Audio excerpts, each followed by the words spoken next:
Assalamualaikum, Shalom, Om Swastiastu, Namo Buddhaya, Salam Kebajikan. Kami dari kelompok 6 Bahasa Indonesia di Universitas Sumatera Utara akan mengangkat salah satu topik intoleransi dan cara untuk menghindari intoleransi. Kami akan mengangkat contoh kasus Meliana pada tahun 2018 yang lalu, yaitu seorang warga Tionghoa asal Tanjung Balai, Medan, Sumatera Utara yang divonis 1 tahun 6 bulan penjara dengan kasus penistaan agama atas perbuatannya memprotes volume suara azan yang berkumandang di lingkungannya.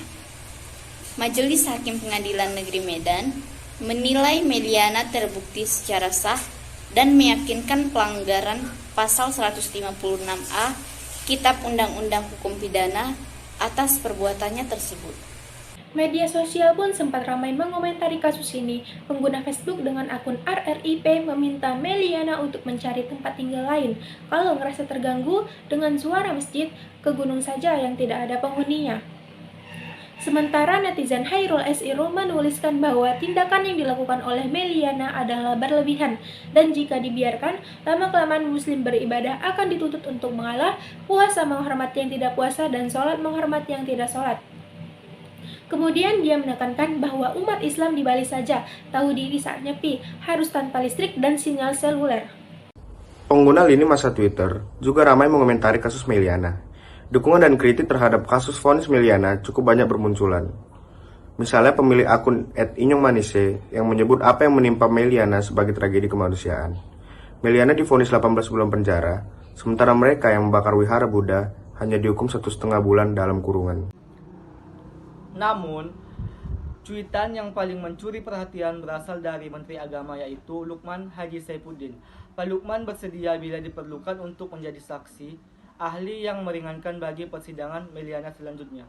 Sebelumnya, Lukman juga meminta aparat penegak hukum untuk benar-benar memahami esensi undang-undang menjadi insiden buruk di tengah kemajemukan bangsa. Dukungan terhadap Meliana juga datang dari Yusuf Kala, yang merupakan Ketua Dewan Masjid Indonesia atau DMI.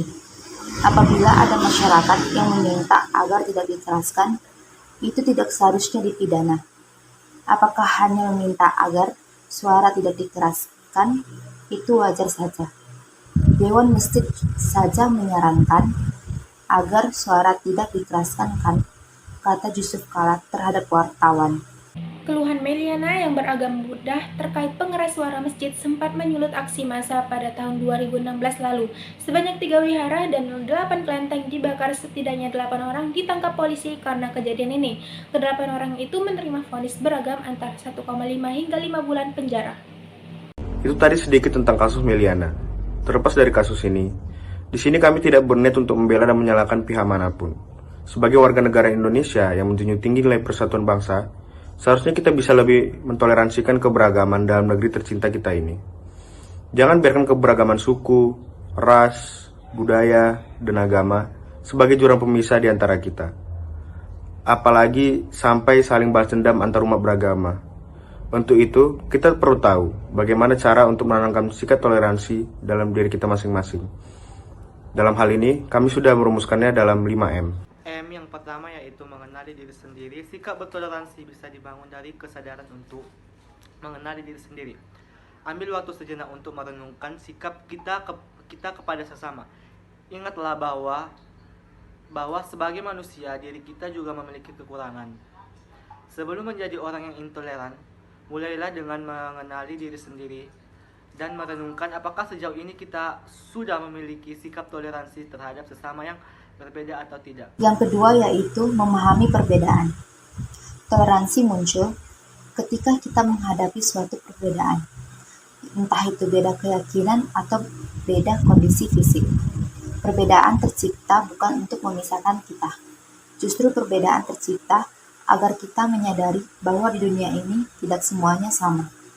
Kita harus memahami perbedaan itu dan tidak mungkin setiap orang bisa menjadi seperti apa yang kita inginkan. Demi mencapai kesetaraan sosial, kita harus menjembatani perbedaan ini dengan sikap toleransi sosial. Ketiga, yaitu menjalin persahabatan dengan orang yang berbeda. Seringkali perbedaan dianggap sebagai pemisah. Padahal jika kita mau memahami perbedaan, kita pasti akan menyadari bahwa perbedaan itu indah. Cobalah membangun sikap toleransi dengan menjalin persahabatan dengan orang-orang yang berbeda dengan diri kita. Perbedaan budaya, suku, agama, sampai kondisi fisik tidak menjadi penghalang untuk menjalin sebuah persahabatan. Bersahabatlah dengan orang yang berbeda, sehingga hal itu akan mengajarkan kita untuk lebih menghargai perbedaan. Yang keempat adalah memiliki pola pikir yang bijaksana. Sikap toleransi terhadap sesama yang berbeda akan lahir dengan sendirinya jika kita mau berpikir secara bijaksana.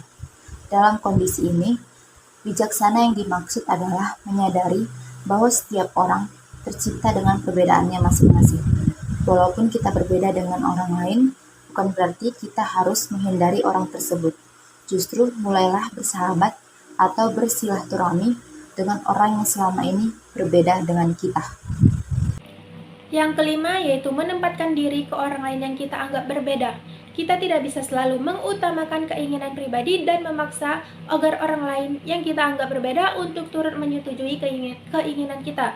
Kalau seandainya kita merasa kesulitan untuk bertoleransi, cobalah untuk memposisikan diri kita kepada orang yang selama ini kita anggap berbeda.